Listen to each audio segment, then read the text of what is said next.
Tropical Typhoon, Chairman TV. Weather update. Helping homeless people. Please subscribe.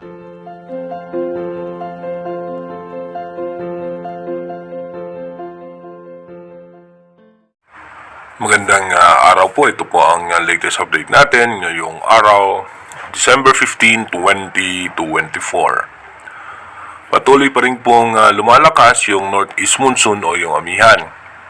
Umaabot na nga po yan hanggang sa parte ng Metro Manila. At habang yung shearline naman ay nakaka-apekto naman po yan sa parte ng Bicol region at ng Eastern Visayas. At habang meron na nga po tayong low pressure area na minomonitor dito nga po sa may labas pa ng Philippine Area of Responsibility sa parte nga po yan ng Mindanao. At ayon naman sa ating advanced weather forecast ng European Center, bahagya nga pong bumaba yung posibilidad nito na mag-intensify o mag-develop bilang isang bagyo dahil nga po nakikita sa advanced weather forecast na patuloy na mas lalakas pa yung northeast monsoon o yung amihan, isa sa magiging main factor para po masira ang isang bagyo o itulak yung bagyo pababa. Dito po sa ating rain map animation, expected na nga po natin mamayang alas 3 ng hapon ay mataas ang tsansa ng pagulan sa Eastern Visayas, Bicol region, makulimlim na kaulapan sa may parte ng Metro Manila, Mindoro provinces, Palawan, at pati po sa eastern section ng Northern Luzon. Pagdating naman po ng alas 8 ng gabi mamaya, ganoon pa rin natin, expected po natin yung eastern section ng ating bansa ay mataas ang posibilidad na mabigla ang pagbuhos ng mahihina at katamtamang pag-ulan. Dumako na nga po tayo sa ating advanced weather forecast. Ito na nga po yung minomonitor natin na low pressure area na nasa labas pa ng Philippine Area of Responsibility.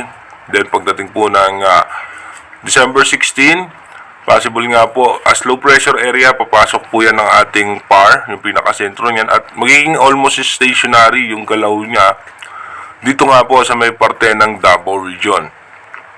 At expected nga po natin na magiging maulan ang eastern section ng ating bansa dahil po sa shearline at sa northeast monsoon. By December 20 hanggang 21, ito po yung ating magiging possible scenario. Ito nga po yung low pressure area ay magpapaulan at pagdating naman po ng December 22, no?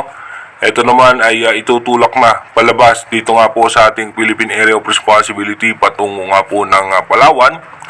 At kung mapapansin nga natin, yung shearline ay magpapaulan po yan sa eastern section ng ating bansa. Lalong-lalo na nga po sa parte ng Bicol region, Visayas at ng Palawan. Kaya iba yung paghahanda at pag-iingat nga po para sa ating mga kababayan. Bagamat sa ngayon ay bumaba yung posibilidad ng bagyo, pero yung ating shearline naman ay magdudulot po yan ng matinding mga pag-ulan at posible magdala yan ng mga pagbaha at pagguho ng lupa. Pero again, inuulit po natin na since malayo pa nga itong posibleng sama ng panahon na ito, mataas pa rin po ang tsansa na magbago pa po yung ating prediction.